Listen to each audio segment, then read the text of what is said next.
질문이 방목형 남자는 어떻게 다뤄야 되냐, 방목형 남자는 어떻게 다뤄야 하나요? 이거였는데, 이 주제를 가지고 다른 유튜버가 얘기를 했다. 그러면 그분에게서 나오는 대답은 이걸걸. 방목형 남자는 그냥 방목을 하세요.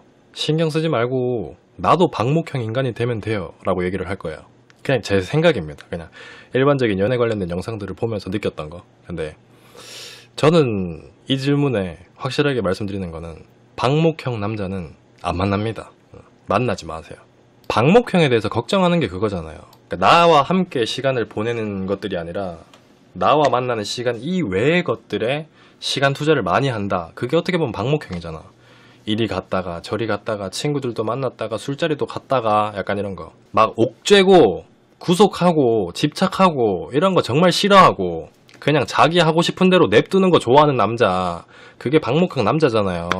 그냥 1차원적으로 방목형 남자가 그런 스타일이기 때문에 내가 다루려고 하는 순간 만나기 힘들다는 건 기본적으로 맞아요. 근데 중요한 건 그거예요. 방목형인 사람을 만나는 사람이 원래 그런 성향이 아닌데 그걸 하려고 척을 하면은 감당이 안 돼요. 중요한 거는 그게 문제예요. 그게. 그러니까 원초적인 문제로 아까 전에 얘기했잖아요. 방목형 남자를 만나려면은 내가 방목형에 대해서 신경을 안 써야 된다. 그 말이 꼴 뭐예요? 신경을 안 쓰는 게 가능한 사람이어야 된다고.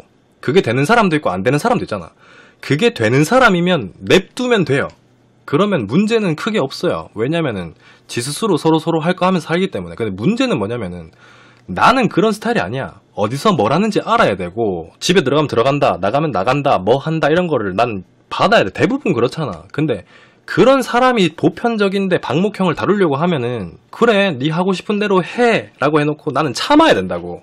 근데 이게 안 되잖아요. 그러니까 만나지 말라고 말씀을 드렸던 거예요. 여기까지 이해되셨죠? 그리고 여기서 더 첨언해서 말씀드릴 거는 뭐냐면은 모든 방목형이 다 싸돌아다니는 건 아니에요. 사람마다 성향이 다 다르듯이 똑같은 방목형 남자라도 집 안에 그리고 친구들과 어울리지 않는데 그냥 혼자만의 시간을 가지더라도 존중받고 싶어하는 방목형이 있는 반면에 밖에 싸돌아다니는 거 좋아하고 친구들 만나는 거 좋아하고 그 다음에 구속 집착받는 거 싫어하고 이런 방목형이 있다고 쳐요. 근데 예를 들어 그냥 내 개인적인 시간만 존중해주는 방목형 남자다. 그러면 질문을 안 했겠죠. 그럼 내가 지금 상담을 신청한 이 방목형은 밖에 싸돌아다니고 술 좋아하고 친구 만나고 구속받는 거 싫어하고 냅둬라 신경 꺼라 이런 남자라는 거죠. 여기서 제일 중요한 거 말씀드릴게요. 저는 개인적으로 친구가 저렇고 술도 안 좋아하고 뭐 게임 이런 것도 안 하고 취미 같은 것도 뭐 드라마 보고 이런 거라 가지고 집 안에만 있어요. 근데 개인적인 시간은 존중받기를 원하는 타입입니다. 근데 그러는 저도 한 몇 달에 한 번씩 친구를 만나서 사람 많은 곳을 가게 되던가 그런 날들이 있잖아. 그렇게 사람 많은 공간에서 내가 딱 자리하게 되는 순간 그 사람들의 시선 그리고 내가 그 사람들을 보는 시선 그런 걸 봤을 때 아 내가 집에만 있어서 너무 답답했는데 이렇게 사람 구경하고 다니니까 너무 좋구나 라는 생각이 들어요. 가능성으로만 놓고 보면은 집에만 있는 사람보다는 돌아다니는 사람이 바람필 확률이 더 높습니다. 제일 신경 쓰이는 거는 주변 이성관계예요. 바람까지 간 거는 극단적인 거고 주변 이성관계. 그냥 집에만 있는 사람은 그런 문제가 안 생겨요. 근데 어쩌다 한 번씩 나가게 되는 날들이 잦아지면 잦아지는 그 횟수만큼 그 사람은 한눈 팔 가능성이 높다는 거예요. 그 말 이꼴은 뭐냐면 내가 신경 쓸 일이 많은 사람이라고. 근데 그게 한두 개라도 감당하기 힘든데 쌓이고 쌓이면은 만난다는 것 자체는 불가능하니까 애초에 만나지 말라는 거예요. 이게 제가 맨 처음에 방목형 남자는 그냥 만나지 말고 포기하세요 이게 팩트라고. 그러니까 내가 판단했을 때 이 방목형이라는 게 진짜 완전 저 푸른 초원 위에 음메하는 소가 여유 있는 생활을 즐기는 그런 느낌에 되게 힐링되는 방목이다. 그럼 냅두면 돼요.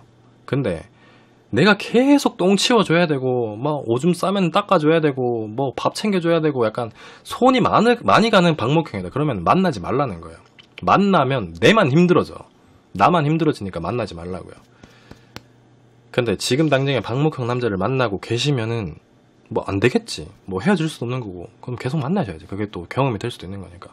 근데 만나기 전인데 딱 봐도 얘는 그런 스타일인 것 같다. 그러면 애초에 만나지 마세요.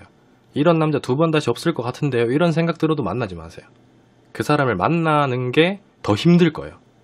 내가 그 사람을 못 만나서 아프고 힘든 시간보다 만나면 더 힘들어질 겁니다. 장담하는데. 그러니까 웬만하면은 남자는 나를 필요로 해주는 남자를 만나세요. 내가 없으면 걱정하고 신경 쓰여 하고 집주인이 며칠째 안 들어오면은 찾아다니는 강아지처럼 그런 남자를 만나요. 그게 제일 속편하고 현명한 방법이라고 저는 생각을 해요. 웬만하면 만나지 마십시오.